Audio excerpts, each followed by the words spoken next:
Сәлеметсіздер ме, құрметті 6 сынып білім алушылары. Бұл видеода біз сіздермен 6 сыныптың ең алғашқы тақырыбы екі санның қатынасы, екі санның пайыздық қатынасы туралы тоқталатын боламыз. Тақырып өте қарапайым, оңай тақырып. Толық түсініп алу үшін видеоның соңына дейін мұқият қараңыздар.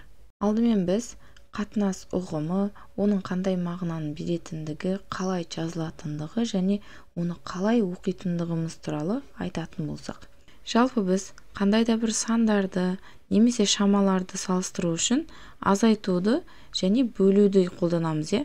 Мысалы, мен 5 пен 3-ті салыстыратын болсам, бір-бірінен азайтып көріп, нәтижесінде пайда болған сан арқылы олардың бір-бірінен 2-ге артық екендігін немесе кем екендігін түсінеміз. Яғни бұл жерде біз 5-тің 3-тен 2-ге артық екендігін және 3-тің 5-тен 2-ге кем екендігін білдік. Ал енді бөлу арқылы, мысалы 24 және 8-дің бөліндісі нәтижесінде 3 деген сан. Бұл жерде бөлінді түрінде жазылған белгіні алдағы уақытта біз дәл сол күйі жазылып тұрғанымен бөлінді деп емес, ары қарай қатынас деген сөзбен ауыстырамыз. Яғни дәл осы қарапайым бөлу белгіміз алдағы уақытта қатынасы деп оқылады. Жазылып тұрған бөліндіні 24-тің 8-ге қатынасы деп оқысам болады және оны осы түрде жазамын, немесе біз бөлу белгісін бөлшек сызығымен де жазсақ болады. Осы екі түрдегі жазу түрі бізде қатынастың жазылуы. Ал оқыған кезде мұқият тыңдаңыздар, 24-тің 8-ге қатынасы деп оқысаңыздар болады. Ал енді мағынасын түсіну үшін мысал ретінде екі түрлі кесінді алдым. Бұл жердегі А, Б кесіндісімен мен қатынас түрінде жазып алып, салыстырайын деп жатырмын С-ді кесіндісін. Бұлардың қатынасын біз екі түрде жаза аламыз. Мысалы, А, Б кесіндісінің ұзындығы бұл жерде 8-ге тең болып тұр, ал С-ді кесіндісінің ұзындығы 4-ге тең. 8-дің 4-ге қатынасы нәтижесі бізде 2-ге тең. Бұл арқылы біз АБ кесіндісі С-ді кесіндісінен 2 есе ұзын екендігін түсінеміз. Ал енді осы қатынасты дәл сол күйі, бірақ керісінше қарастыратын болсақ, яғни 4-тің 8-ге қатынас дейтін болсақ, нәтиже қысқарту арқылы 2-ден 1 деген санды береді. Ал енді жалпы қатынас ұғымының мағынасын қорытындылайтын болсақ, шамалардың немесе сандардың бірі екіншісінен қанша есе артық екендігін, немесе бірі екіншісінің қандай бөлігіне тең екендігін білдіреді. Ары қарай қатынасты біз әріпті түрде жазатын болсақ, А-ның Б-ға қатынасы бөлінді түрінде, немесе бөлшек сызығы арқылы А-ның Б-ға қатынасы түрінде жазсақта болады. Енді бұл жердегі А қатынастың алдыңғы мүшесі деп аталады, ал Б соңғы мүшесі деп аталады. Дәл осы әріптерді санмен ауыстырып, 2-ның 3-ге қатынасы немесе бөлшек сызығы арқылы 2-ның 3-ге қатынасын осылайда жазсақ болады. Оқылуы мен жазылуына мән беріңіздер. Бізде келесі танысатын жаңа ұғым ол өзара тең қатынастар. Дәл осы мысалымызды алайық. 2-ның 3-ге қатынасы.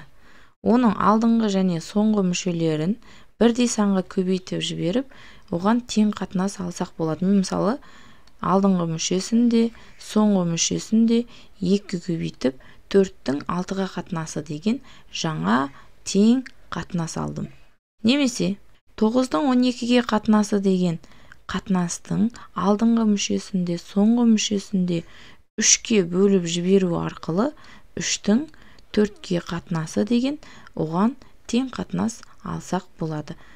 Бұл дегеніміз, біз қатынастарды қандай да бір санға соңғы мүшесін, алдыңғы мүшесін көбейтіп жіберсек болады деген сөз, немесе бөліп жіберсек болады деген сөз. Ал өзара кері қатынастар дегеніміз, мысалы әріпті түрдегі А-ның Б-ға қатынасы мен Б-ның А-ға қатынасы деген екі қатынас өзара кері қатынастар болады. Немесе санды түрінде алайық. 2-нің 3-ке қатынасына кері қатынас бізде 3-тің 2-ге қатынасы болады. Ал енді шамалардың қатынасы туралы айтайық. Мысалы, ұзындыққа қатысты 10 сантиметрдің 30 сантиметрге қатынасы. Қатынас түрінде жазып алайық. 10-ның 30-ға қатынасы. Міндетті түрде бұл қатынасты қысқартып қоямыз. Қысқарады бізде нөлдері, немесе 10-ға қысқартып жатырмыз деп айтсақ болады. Нәтиже 1-дің 3-ке қатынасы. Яғни 10 сантиметр бізде 30 сантиметрдің 3-тен 1 бөлігінде екенін білдіреді. Ары қарай енді айта кететін жайт, міндетті түрде мұқият болыңыздар. Шамаларды салыстыру кезінде өлшем бірліктері бірдей болуы керек. Тек бірдей өлшем бірліктегі шамаларды ғана қатынас түрінде жазып салыстыра аламыз. Бірдей емес па? Демек сіз олардың өлшем бірлігін бірдей етіп алуыңыз керек. Енді 500 грамм дегеніміз бізде жарты килограмм, 2-ден 1 деп жазсақ болады.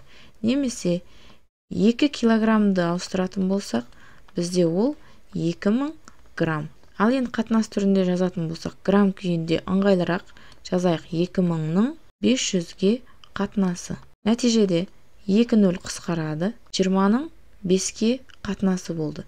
Нәтиже 4-ке тең.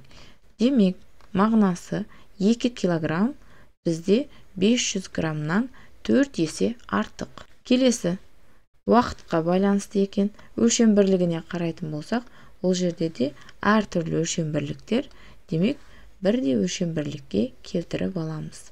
1 минуттың ішінде қанша секунд бар бізде? 60 секунд, Енді салыстыратын болсақ, 60-тың 30-ға қатынасы. Нөлдер 1-ден қысқарып кетеді. Мағынасы 1 минут 30 секундтан 2 есеге артық уақыт дегені. Ал егер біз әртүрлі шамаларды салыстыратын болсақшы, мысалы, жүріп өткен жол S тең 30 км болатын болса, оған жұмсалған уақыт 5 сағат болатын болса, бұл екеуін салыстыратын болсақ, бізде жаңа шама жылдамдық келіп шығады, Бұл жерде қараңыздар, 30 километрді бөлеміз 5 сағатқа.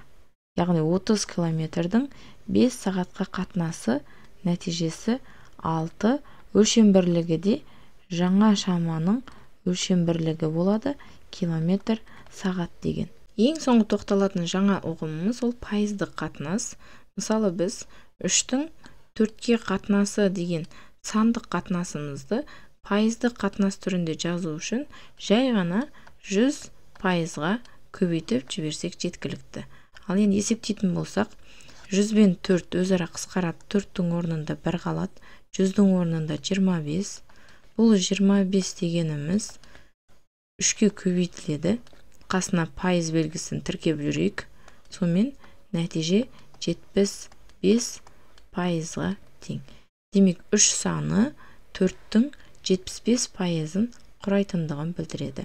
Осымен құрметті білім алушылар, біз осы тақырыпты қорытындылайтын болсақ, қатынас ұғымына толықтай тоқталдық, оның мағынасын түсініп алдық, қалай жазу керек және оқылуы қалай екенін біліп алдық. Қатынасты әріпті түрінде жазып алып, оның алдыңғы мүшесі, соңғы мүшесі қайсысы болатындығын және өзара тең қатынастар қалай алатынымызды, оған кері қатынас қалай табуды білдік. Шамаларды салыстыру кезінде қатынасты қалай құрамыз, әртүрлі шамаларды салыстыруды, сонымен қатар салыстырып жатқан шамаларымыздың өлшем бірлігі бірдей болуына назар аударуымыз керек екенін де түсініп алдық. Және біз кез келген қатынасты пайыздық қатынас түрінде жаза аламыз.